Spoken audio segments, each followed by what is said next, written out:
H.P. Lovecraft's The Lurking Fear. 1. The Shadow on the Chimney. There was thunder in the air on the night I went to the deserted mansion atop Tempest Mountain to find the lurking fear. I was not alone, for foolhardiness was not then mixed with that love of the grotesque and the terrible which has made my career a series of quests for strange horrors in literature and in life. With me were two faithful and muscular men for whom I had sent when the time came, men long associated with me in my ghastly explorations because of their peculiar fitness. We had started quietly from the village because of the reporters who still lingered about after the eldritch panic of a month before, the nightmare creeping death. Later, I thought, they might aid me, but I did not want them then. Would to God I had let them share the search, that I might not have had to bear the secret alone so long. To bear it alone for fear the world would call me mad, or go mad itself at the damning implications of the thing. Now that I am telling it anyway, lest the brooding make me a maniac, I wish I had never concealed it, for I, and I only, know what manner of fear lurked on that spectral and desolate mountain. In a small motor car, we covered the miles of primeval forest and hill until the wooded ascent checked it. The country wore an aspect more than usually sinister as we viewed it by night and without the accustomed crowds of investigators, so that we were often tempted to use the acetylene headlight despite the attention it might attract. It was not a wholesome landscape after dark, and I believe I would have noticed its morbidity even had I been ignorant of the terror that stalked there. Of wild creatures there were none. They are wise when death leers close. The ancient lightning-scarred trees seemed unnaturally large and twisted, and the other vegetation unnaturally thick and feverish, while curious mounds and hummocks in the weedy fulgurite-pitted earth reminded me of snakes, and dead men's skulls swelled to gigantic proportions. Fear had lurked on Tempest Mountain for more than a century. This I learned at once from newspaper accounts of the catastrophe which first brought the region to the world's notice. The place is a remote, lonely elevation in that part of the Catskills where Dutch civilization once feebly and transiently penetrated, leaving behind as it receded only a few ruined mansions and a degenerate squatter population inhabiting pitiful hamlets on isolated slopes. Normal beings seldom visited the locality till the state police were formed, and even now only infrequent troopers patrol it. The fear, however, is an old tradition throughout the neighboring villages, since it is a prime topic in the simple discourse of the poor mongrels who sometimes leave their valleys to trade hand-woven baskets for such primitive necessities as they cannot shoot, raise, or make. The lurking fear dwelt in the shunned and deserted mantines.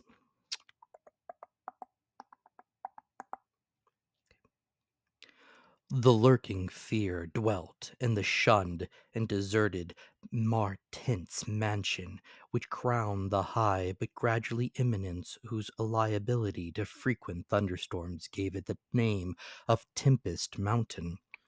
For over 100 years, the antique, grove-circled stone house had been the subject of stories incredibly wild and monstrously hideous. Stories of a silent, colossal, creeping death which stalked abroad in summer. With whimpering insistence, the squatters told tales of a daemon which seized lone wayfarers after dark, either carrying them off or leaving them in a frightful state of gnawed dismemberment, while sometimes they whispered of blood trails toward the distant mansion. Some said this thunder called the lurking fear out of its habitation, while others said the thunder was its voice. No one outside the backwoods had believed these varying and conflicting stories, with their incoherent, extravagant descriptions of the half-glimpsed fiend. Yet not a farmer or villager doubted that the Martins' mansion was ghoulishly haunted. Local history forbade such a doubt, although no ghostly evidence was ever found by such investigators as had visited the building after some especially vivid tales of the squatters. Grandmothers told strange myths of the Martins' specter, myths concerning the Martins family itself, its queer, hereditary dissimilarity of eyes, its long, unnatural annals, and the murder which had cursed it. The terror which brought me to the scene was a sudden and portentous confirmation of the mountaineers' wildest legends. One summer night, after a thunderstorm of unprecedented violence, the countryside was aroused by a squatter stampede which no mere delusion could create. The pitiful throngs of natives shrieked and whined of the unnameable horror which had descended upon them, and they were not doubted. They had not seen it, but had heard such cries from one of their hamlets that they knew a creeping death had come. In the morning, citizens and state troopers followed the shuddering mountaineers to the place where they said the death had come. Death was indeed there. The ground under one of the squatters' villages had caved in after a lightning strike, destroying several of the malodorous shanties. But upon this property damage was superimposed an organic devastation which paled it to insignificance. Of a possible 75 natives who had inhabited this spot, not one living specimen was visible. The disordered earth was covered with blood and human debris, bespeaking too vividly the ravages of demon teeth and talons. Yet no visible trail led away from the carnage. That some hideous animal must be the cause. Everyone quickly agreed, nor did any tongue now revive the charge that such cryptic deaths formed merely the sordid murders common in decadent communities. That charge was revived only when about 25 of the estimated population were found missing from the dead, and even then it was hard to explain the murder of 50 by half that number. But the fact remained that on a summer night a bolt had come out of the heavens and left a dead village whose corpses were horribly mangled, chewed, and clawed. The excited countryside immediately connected the horror with the haunted Martins' mansion, though the localities were over 3 miles apart. The troopers were more skeptical, including the mansion only casually in their investigations, and dropping it altogether when they found it thoroughly deserted.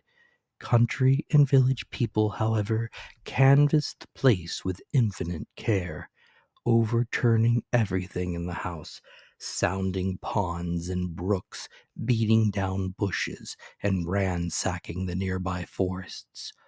All was in vain. The death that had come had left no trace save destruction itself. By the second day of the search, the affair was fully treated by the newspapers, whose reporters overran Tempest Mountain. They described it in much detail, and with many interviews to elucidate the horror's history as told by local grandams. I followed the accounts languidly at first, but I am a connoisseur in horrors. But after a week, I detected an atmosphere which stirred me oddly, so that on August 5th, 1921, I registered among the reporters who crowded the hotel at Lafert's Corner, nearest village to Tempest Mountain, and acknowledged headquarters of the searchers. 3 weeks more, and the dispersal of the reporters left me free to begin a terrible exploration based on the minute inquiries and surveying with which I had meanwhile busied myself.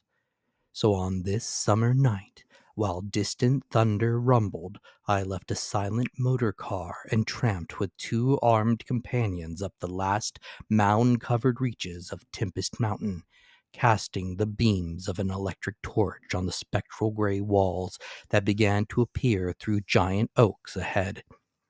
In this morbid night solitude and feeble shifting illumination, the vast box-like pile displayed obscure hints of terror which day could not uncover.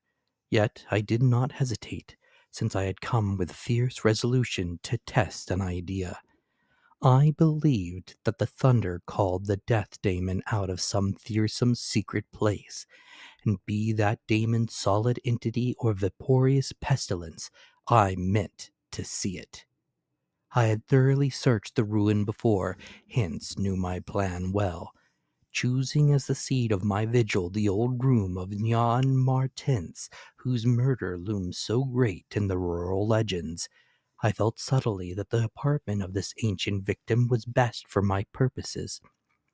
The chamber, measuring about 20 feet square, contained, like the other rooms, some rubbish which had once been furniture.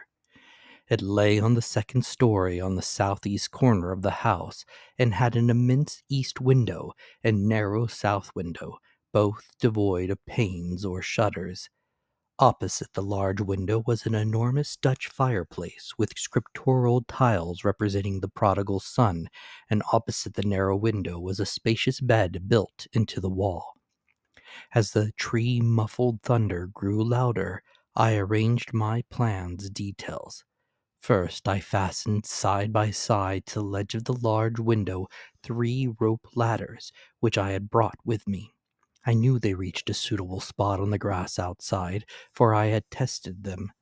Then the 3 of us dragged from another room a wide 4-poster bedstead, crowded it laterally against the window. Having strewn it with fir boughs, all now rested on it with drawn automatics, 2 relaxing while the third watched. From whatever direction the daemon might come, our potential escape was provided. If it came from within the house, we had the window ladders. If from outside, the door and the stairs. We did not think, judging from precedent, that it would pursue us far even at worst. I watched from midnight to 1 o'clock, when in spite of the sinister house, the unprotected window, and the approaching thunder and lightning, I felt singularly drowsy. I was between my 2 companions, George Bennet being towards the window, and William Toby towards the fireplace. Bennet was asleep, having apparently felt the same anomalous drowsiness which affected me, so I designated Toby for the next watch, although even he was nodding. It is curious how intently I had been watching that fireplace. The increasing thunder must have affected my dreams, for in the brief time I slept there came to me apocalyptic visions. Once I partly awaked, probably because the sleeper towards the window had restlessly flung an arm across my chest. I was not sufficiently awake to see whether Toby was attending to his duties as sentinel, but felt a distinct anxiety on that score. Never before had the presence of evil so poignantly oppressed me. Later I must have dropped to sleep again, for it was out of a phantasmal chaos that my mind leaped when the night grew hideous, with shrieks beyond anything in my former experience or imagination. In that shrieking, the inmost soul of human fear and agony clawed hopelessly and insanely at the ebony gates of oblivion. I awoke to red madness and the mockery of diabolism, as farther and farther down inconceivable vistas that phobic and crystalline anguish retreated and reverberated. There was no light, but I knew from the empty space at my right that Toby was gone. God alone knew whither. Across my chest still lay the heavy arm of the sleeper at my left. Then came the devastating stroke of lightning which shook the whole mountain, lit the darkest crypts of the hoary grove, and splintered the patriarch of the twisted trees. In the demon flash of a monstrous fireball, the sleeper started up suddenly, while the glare from beyond the window threw his shadow vividly upon the chimney above the fireplace, from which my eyes had never strayed. That I am still alive and sane is a marvel I cannot fathom. I cannot fathom it, for the shadow on that chimney was not that of George Bennet or any other human creature, but a blasphemous abnormality from hell's nethermost craters, a nameless, shapeless abomination which no man could fully grasp, and no pen even partly describe. In another second I was alone in the accursed mansion, shivering and gibbering. George Bennet and William Toby had left no trace, not even of a struggle. They were never heard of again. 2. A passer in the storm. For days after that hideous experience in the forest-swathed mansion, I lay nervously exhausted in my hotel room at Lefferts Corners. I do not remember exactly how I managed to reach the motor car, start it, and slip unobserved back to the village, for I retained no distinct impression save of wild-armed titan trees, demoniac mutterings of thunder, and Charonian shadows athwart the low mounds that dotted and streaked the region. As I shivered and brooded on the casting of that brain-blasted shadow, I knew that I had at last pried out one of Earth's supreme horrors, one of those nameless blights of outer voids whose faint daemon scratchings we sometimes hear on the farthest rim of space, yet from which our own finite visions has given us a merciful immunity. The shadow I had seen, I hardly dared to analyze or identify. Something had lain between me and the window that night, but I shuddered whenever I could not cast off the instinct to classify it. If it had only snarled or bayed or laughed titteringly, even that would have relieved the abysmal hideousness. But it was so silent. It had rested a heavy arm or foreleg on my chest. Obviously it was organic, or had once been organic. Jan Martins, whose room I had invaded, was buried in the graveyard near the mansion. I must find Bennet and Toby if they lived. Why had it picked them and left me for the last?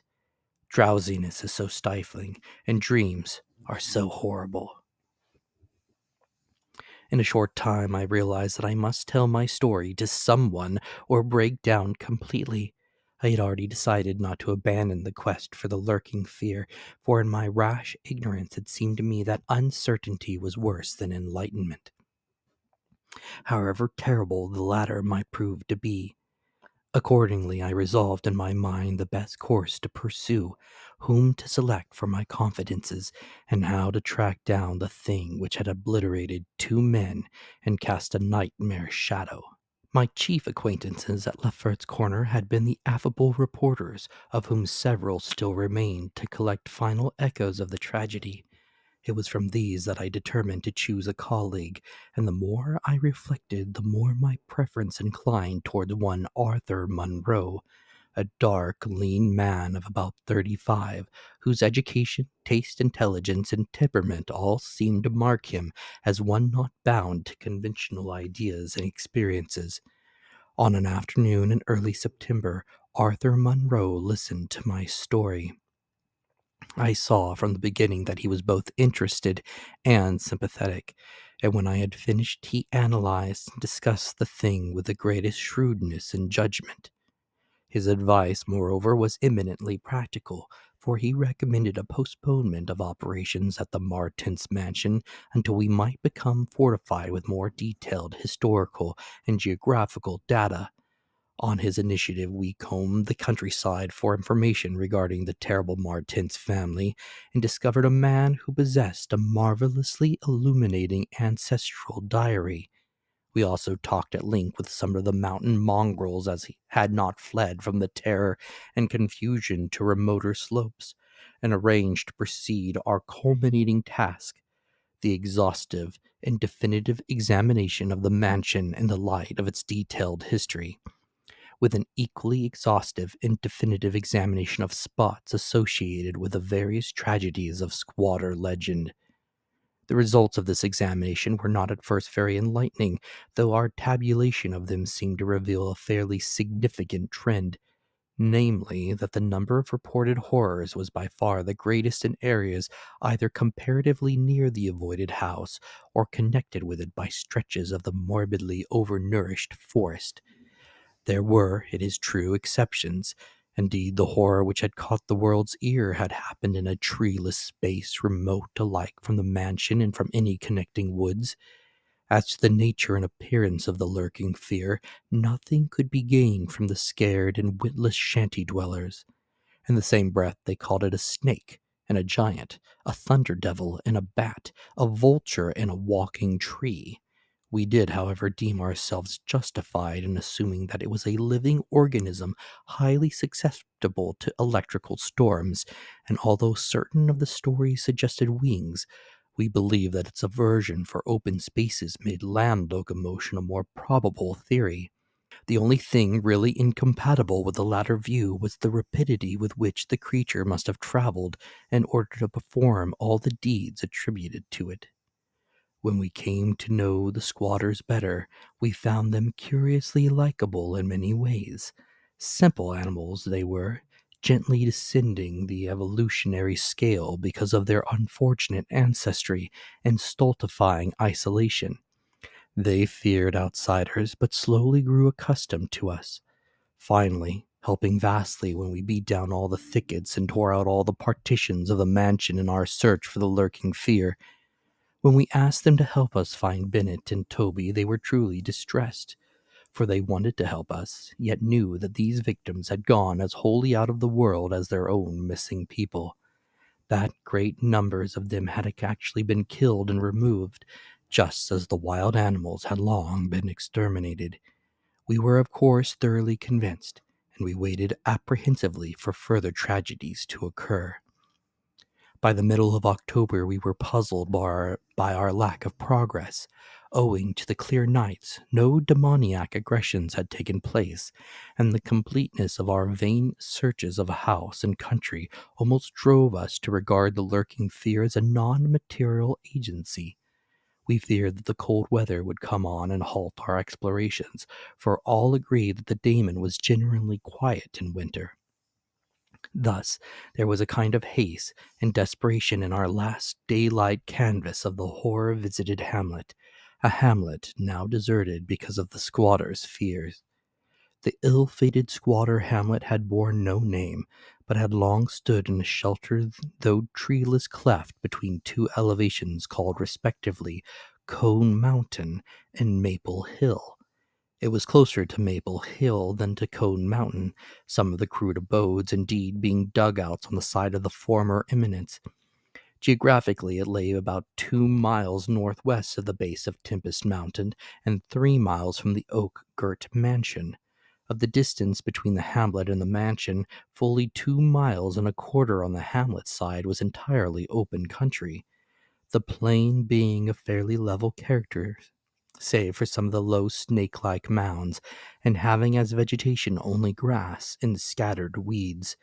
Considering this topography, we had finally concluded that the daemon must have come by way of Cone Mountain, a wooded southern prolongation of which ran to within a short distance of the westernmost spur of Tempest Mountain. The upheaval of ground we traced conclusively to a landslide from Maple Hill, a tall, lone, splintered tree on whose side had been the striking point of the thunderbolt which summoned the fiend. As for the 20th time or more, Arthur Munro and I went minutely over every inch of the violated village. We were filled with a certain discouragement coupled with vague and novel fears. It was acutely uncanny, even when frightful and uncanny things were common, to encounter so blankly clueless a scene after such overwhelming occurrences, and we moved about beneath the leaden, darkening sky with that tragic directionless zeal which results from the combined sense of futility and necessity of action. Our care was gravely minute. Every cottage was again entered, every hillside dugout again searched for bodies, every thorny foot of adjacent slope again scanned for dens and caves, but all without result. And yet, as I have said, vague new fears hovered menacingly over us. as if giant bat-winged griffins squatted invisibly on the mountain tops and leered with Abaddon eyes that had looked on trans-cosmic gulfs. As the afternoon advanced, it became increasingly difficult to see, and we heard the rumble of a thunderstorm gathering over Tempest Mountain.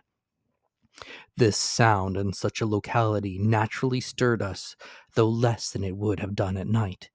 As it was, we hoped desperately that the storm would last until well after dark, and with that hope turned from our aimless hillside searching toward the nearest inhabited hamlet to gather a body of squatters as helpers in the investigation. Timid as they were, a few of the younger men were sufficiently inspired by our protective leadership to promise such help. We had hardly more than turned, however, when there descended such a blinding sheet of torrential rain that shelter became imperative. The extreme, almost nocturnal darkness of the sky caused us to stumble sadly, but guided by the frequent flashes of lightning and by our minute knowledge of the hamlet, we soon reached the least porous cabin of the lot, an heterogeneous combination of logs and boards whose still existing door and single tiny window both faced Maple Hill. Barring the door after us against the fury of the wind and rain, we put in place the crude window shutter which our frequent searches had taught us where to find.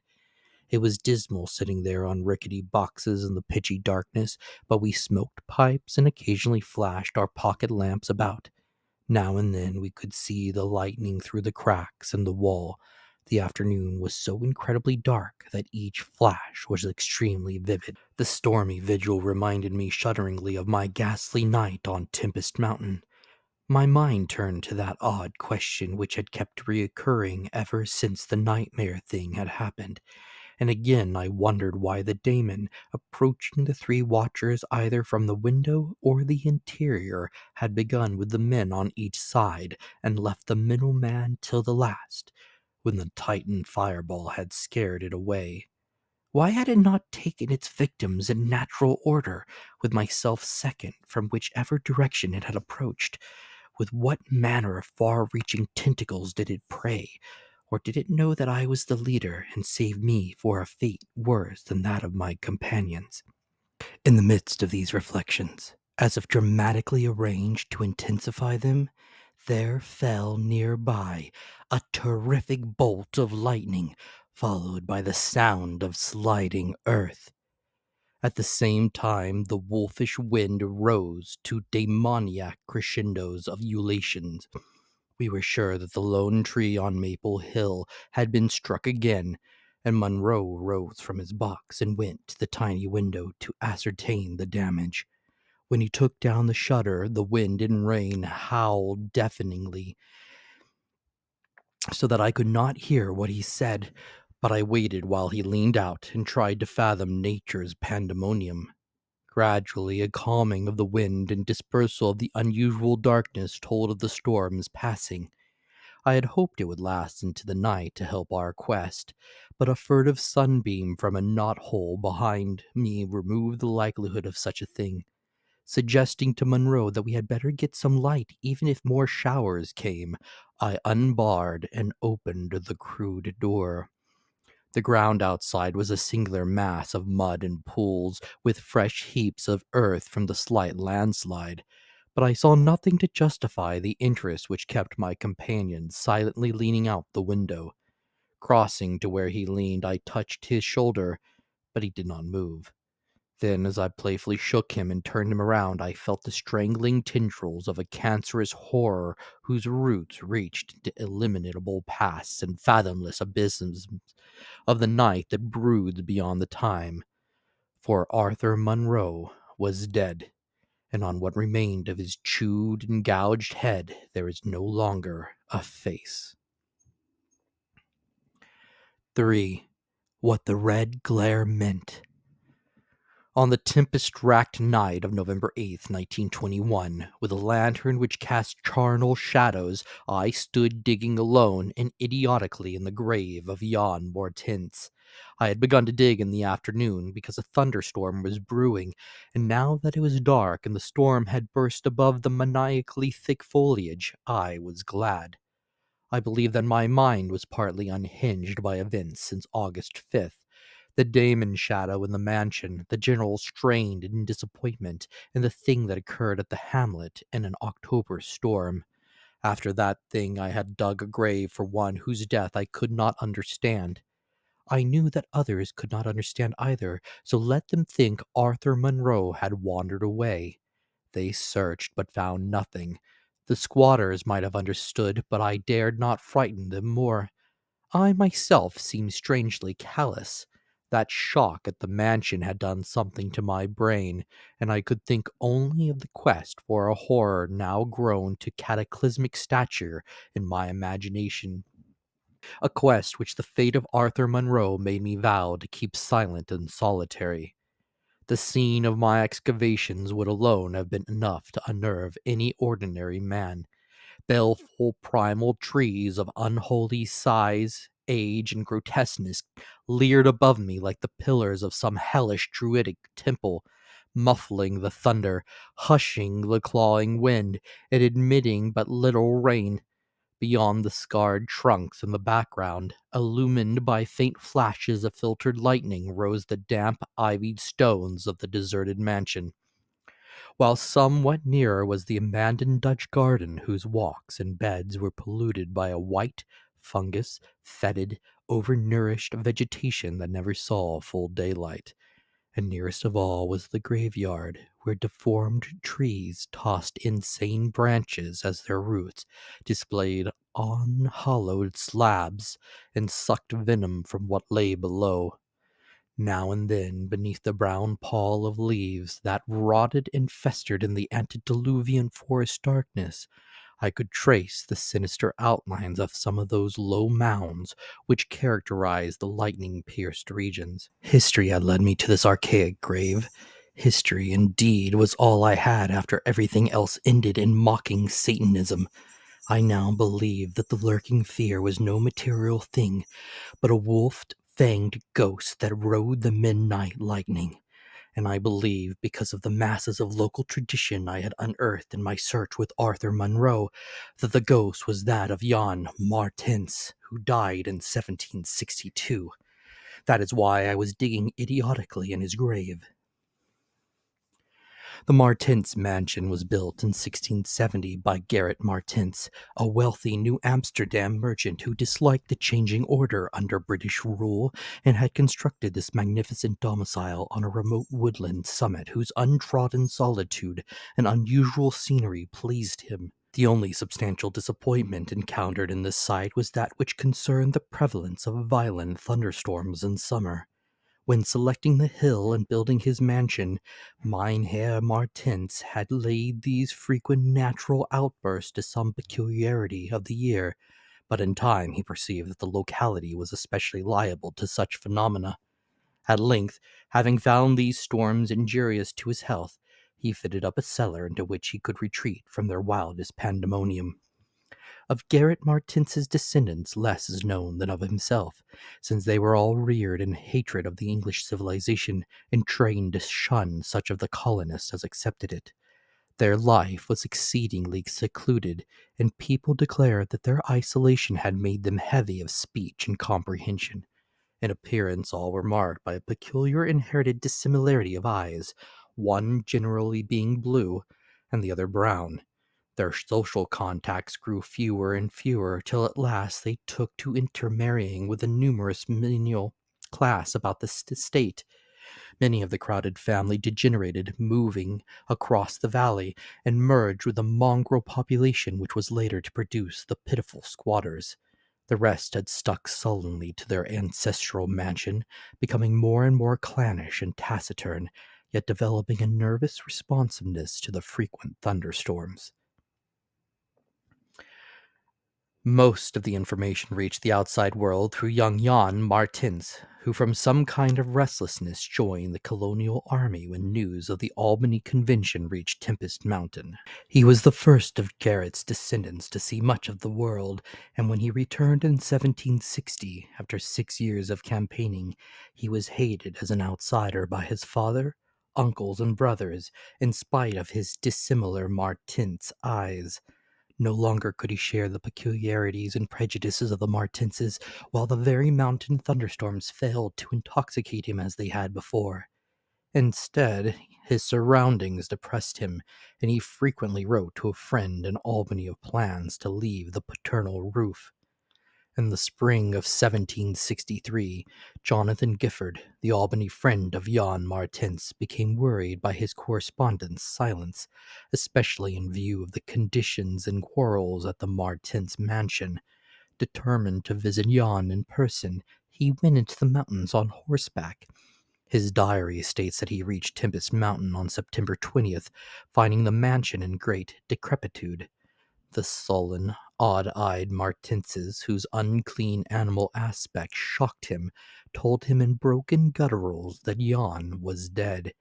He had, they insisted, been struck by lightning the autumn before, and now lay buried behind the neglected, sunken gardens. They shewed the visitor the grave, barren and devoid of markers. Something in the Martinses' manner gave Gifford a feeling of repulsion and suspicion, and a week later he returned with spade and mattock to explore the sepulchral spot. He found what he expected, a skull crushed cruelly as if by savage blows. So returning to Albany, he openly charged the Martinses with the murder of their kinsman. Legal evidence was lacking, but the story spread rapidly round the countryside, and from that time the Martinses were ostracized by the world. No one would deal with them, and their distant manor was shunned by as a cursed place. Somehow they managed to live on independently by the products of their estate, for occasional lights glimpsed from faraway hills attested their continued presence.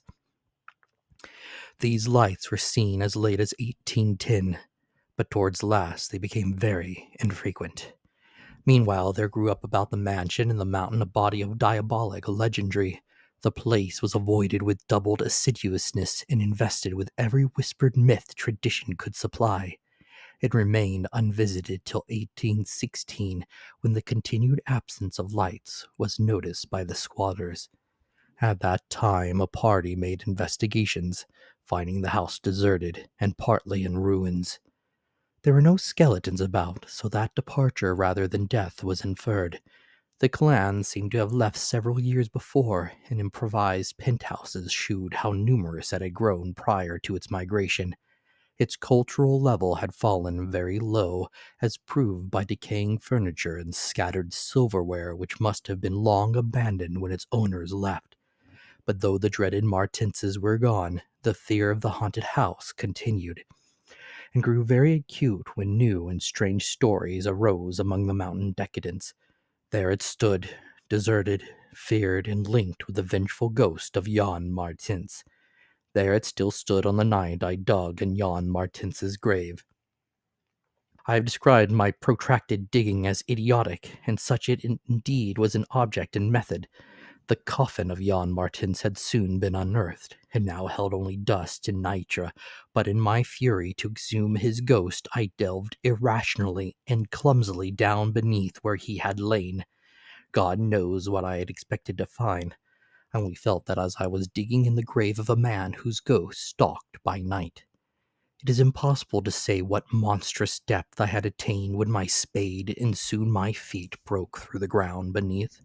The event, under the circumstances, was tremendous, for in the existence of a subterranean space here, my mad theories had terrible confirmation. My slight fall had extinguished the lantern, but I produced an electric pocket lamp and viewed the small horizontal tunnel which led away indefinitely in both directions. It was amply large enough for a man to wriggle through, and though no sane person would have tried it at that time, I forgot danger, reason, and cleanliness in my single-minded fever to unearth the lurking fear. Choosing the direction towards the house, I scrambled recklessly into the narrow burrow, squirming ahead blindly and rapidly, and flashing but seldom the lamp I kept before me. What language can describe the spectacle of a man lost in an infinitely abysmal earth? Pawing, twisting, wheezing, and scrambling madly through sunken convolutions of immemorial blackness without an idea of time, safety, direction, or definite object. There is something hideous in it. But that is what I did. I did it for so long that life faded to a far memory, and I became one with the moles and grubs of nighted depths. Indeed, it was only by accident that after interminable writhings I jarred my forgotten electric lamp alight so that it shone eerily along the burrow of caked loam that stretched and curved ahead. I had been scrambling in this way for some time, so that my battery had burned very low when the passage suddenly inclined sharply upward, alteringly my mode of progress. And as I raised my glance, it was without preparation that I saw glistening in the distance two demoniac reflections of my expiring lamp, two reflections glowing with a baneful and unmistakable effulgence and provoking maddeningly nebulous memories. I stopped automatically, though lacking the brain to retreat. The eyes approached, yet of the thing that bore them I could distinguish only a claw. But what a claw! Then, far ahead, I heard a faint crashing which I recognized. It was the wild thunder of the mountain, raised to hysteric fury. I must have been crawling upward for some time, so that the surface was now quite near, and as the muffled thunder clattered, those eyes still stared with vacuous viciousness. Thank God I did not know then what it was, else I should have died. But I was saved by the very thunder that had summoned it, for after a hideous wait there burst from the unseen outside sky one of those frequent mountain-ward bolts whose aftermath I had noticed here and there as gashes of disturbed earth and fulgurites of various sizes. With cyclopean rage it tore through the soil above that damnable pit, blinding and deafening me, yet not wholly reducing me to a coma. In the chaos of sliding, shifting earth, I clawed and floundered helplessly till the rain on my head steadied me, and I saw that I had come to the surface in a familiar spot, a steep, unforested place on the southwest slope of the mountain. Recurrent sheet lightnings illumined the tumbled ground and the remains of the curious low hummock which had stretched down from the wooded higher slope, but there was nothing in the chaos to shew my place of egress from the lethal catacomb. My brain was as great a chaos as the earth, and as a distant red glare burst on the landscape from the south, I hardly realized the horror I had been through. But when 2 days later the squatters told me what the red glare meant, I felt more horror than that which the mold burrow and the claw and eye had given. More horror because of the overwhelming implications. In a hamlet 20 miles away, an orgy of fear had followed the bolt which brought me above ground, and a nameless thing had dropped from an overhanging tree into a weak-roofed cabin. It had done a deed, but the squatters had fired the cabin in frenzy before it could escape. It had been doing that deed at the very moment the earth caved in on the thing with the claws and the eyes. 4. The horror in the eyes. There can be nothing normal in the mind of one who, knowing what I knew of the horrors of Tempest Mountain, would seek alone for the fear that lurked there. Then at least two of the fear's embodiments were destroyed, formed but a slight guarantee of mental and physical safety in this acheron of multiform diabolism. Yet I continued my quest with even greater zeal as events and revelations became more monstrous. When 2 days after my frightful crawl through that crypt of the eyes and claws, I learned that a thing had malignly hovered 20 miles away at the same instant the eyes were glaring at me, I experienced virtual convulsions of fright. But that fright was so mixed with wonder and alluring grotesqueness that it was almost a pleasant sensation. Sometimes in the throes of a nightmare when unseen powers whirl one over the roofs of strange dead cities towards the grinning chasms of Nis, it is a relief and even a delight to shriek wildly and throw oneself voluntarily along with the hideous vortex of dream doom into whatever bottomless gulf may yawn. and so it was with the waking nightmare of Tempest Mountain. The discovery that two monsters had haunted the spot gave me ultimately a mad craving to plunge into the very earth of the accursed region, and with bare hands dig out the death that leered from every inch of that poisonous soil. As soon as possible, I visited the grave of Jan Martins and dug vainly where I had dug before. Some extensive cave-in had obliterated all traces of the underground passage, while the rain had washed so much earth back into the excavation that I could not tell how deeply I had dug the other day. I likewise made a difficult trip to the distant hamlet where the death creature had been burnt, and was little repaid for my trouble. In the ashes of the fateful cabin I found several bones, but apparently none of the monsters. The squatters said the thing had had only one victim, but in this I judged them inaccurate, since besides the complete skull of a human being, there is another bony fragment which seems certainly to have belonged to a human skull at some time.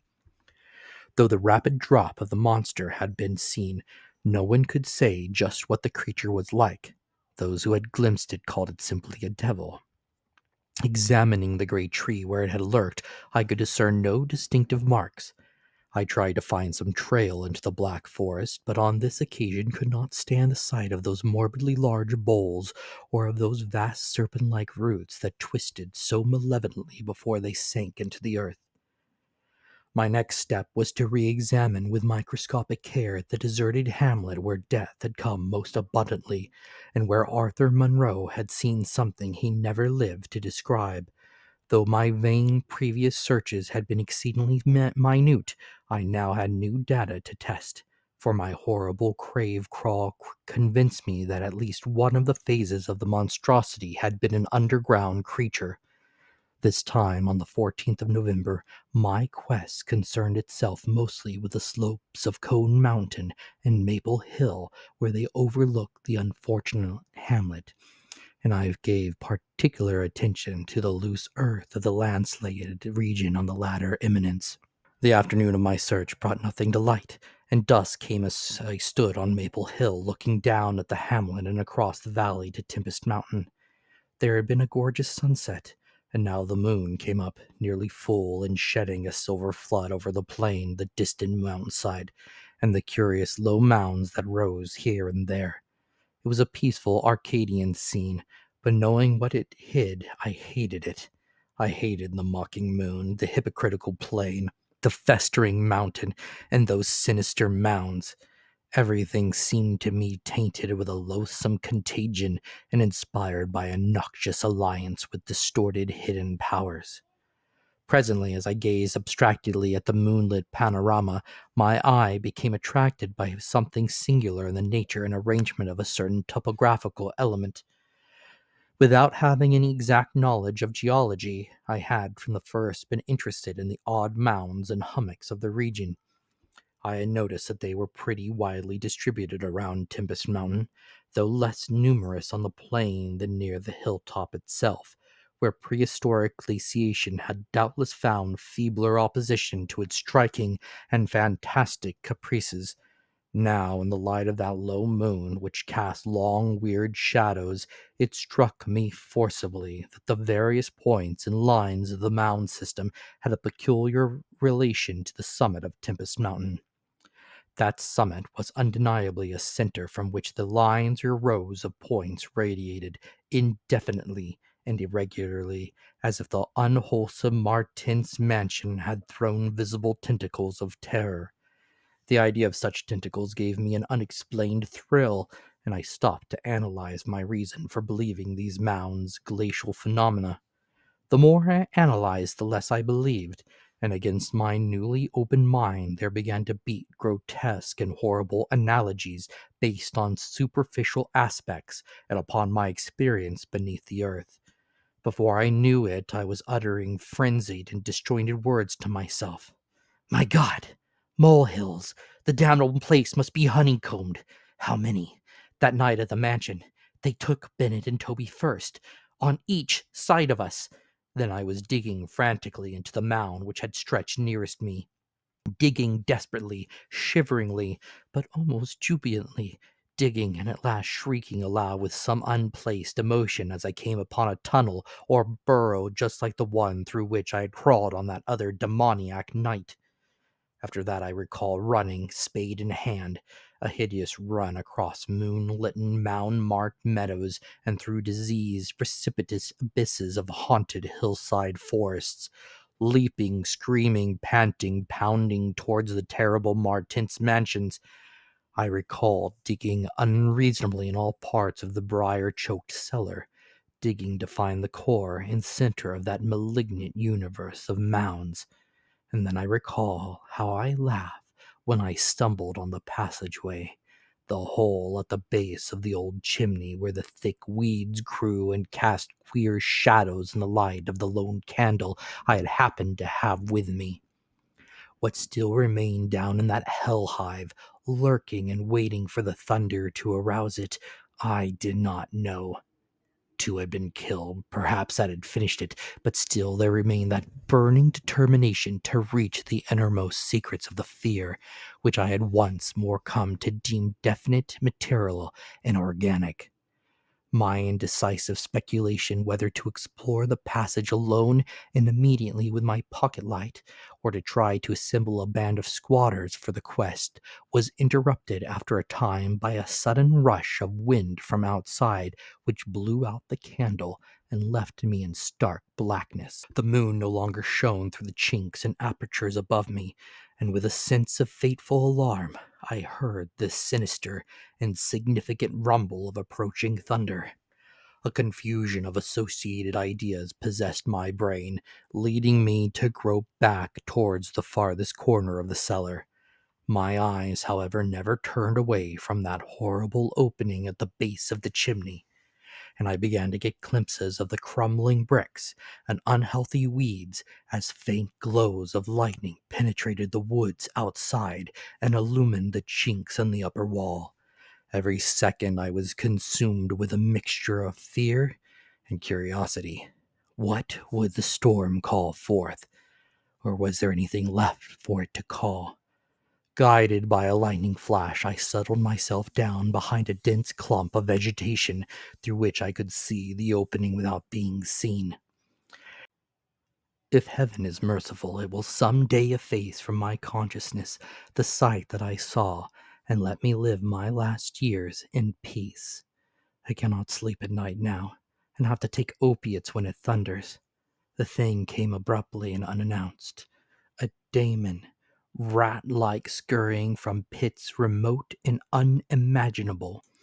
A hellish panting and stifled grunting, and then from that opening beneath the chimney a burst of multitudinous and lebrous life, a loathsome night-spawned flood of organic corruption more devastatingly hideous than the blackest conjurations of mortal madness and morbidity. Seething, stewing, surging, bubbling like serpent slime, it rolled up and out of that yawning hole, spreading like a septic contagion and streaming from the cellar at every point of egress, streaming out to scatter through the accursed midnight forest and strew fear, madness, and death. God knows how many there were. There must have been thousands. To see the stream of them in that faint, intermittent lightning was shocking. When they had thinned out enough to be glimpsed as separate organisms, I saw that they were dwarfed, deformed hairy devils or apes, monstrous and diabolical caricatures of the monkey tribe. They were so hideously silent, there was hardly a squeal when one of the last stragglers turned with the skill of long practice to make a meal in a custom fashion on a weaker companion. Others snapped up what it left and ate with slathering relish. Then, in spite of my days of fright and disgust, my morbid curiosity triumphed, and as the last of the monstrosities oozed up alone from that netherworld of unknown nightmare, I drew my automatic pistol and shot it under cover of the thunder. Shrieking, slithering, torrential shadows of red, viscous madness chasing one another through endless, ensanguined corridors of purple, fulgurous sky. Formless phantasms and kaleidoscopic mutations of a ghoulish, remembered scene. forests of monstrous, overnourished oaks with serpent roots twisting and sucking unnameable juices from an earth verminous with millions of cannibal devils, mound-like tentacles groping from underground nuclei of polypus perversion, insane lightning over malignant ivied walls, and daemon arcades choked with a fungus vegetation. Heaven be thanked for the instinct which led me unconscious to places where men dwell, to the peaceful village that slept under the calm stars of clearing skies. I had recovered enough in a week to send to Albany for a gang of men to blow up the Martins mansion and the entire top of Tempest Mountain with dynamite, stop up all the discoverable mound burrows, and destroy certain overnourished trees whose very existence seemed an insult to sanity. I could sleep a little after they had done this, but true rest will never come as long as I remember that nameless secret of the lurking fear. The thing will haunt me, for who can say the extermination is complete, and that analogous phenomena do not exist all over the world?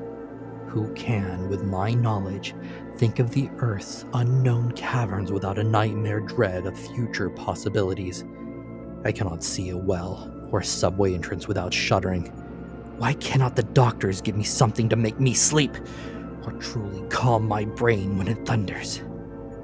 What I saw in the glow of my flashlight after I shot the unspeakable, straggling object was so simple that almost a minute elapsed before I understood and went delirious. The object was nauseous, a filthy, whitish gorilla thing with sharp yellow fangs and matted fur. It was the ultimate product of mammalian degeneration, the frightful outcome of isolated spawnings, multiplication, and cannibal nutrition above and below the ground, the embodiment of all the snarling chaos and grinning fear that lurked behind life. It had looked at me as it died, and its eyes had the same odd quality that marked those other eyes which had stared at me underground in excited, cloudy recollections. One eye was blue, the other brown.